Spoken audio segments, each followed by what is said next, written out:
आओ समझी का हाल चाल ये है? सब ठीक है।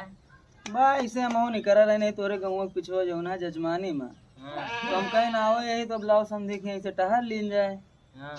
और तोरे लड़कों कैसे तो देखे के रहा तो हम कहीं लाओ इसे बुला देते तो देख लीन जाए। ए पिंटू। हाँ बाबूजी। मेहमान आओ, इनका कुछ पानी वानी लेके आओ। लावत है।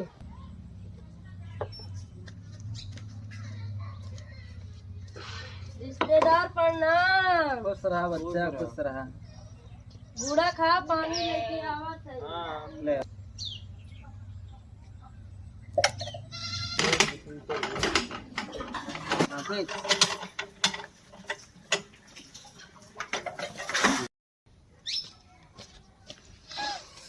ले रिश्तेदार पानी।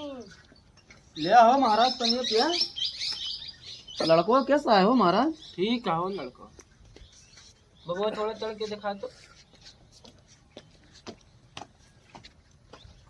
कूदा उदा हो कहो समझी ता लड़को पागल है का? पिंटुआ नरवा का होगा। माई बकरी बांधी बाबू।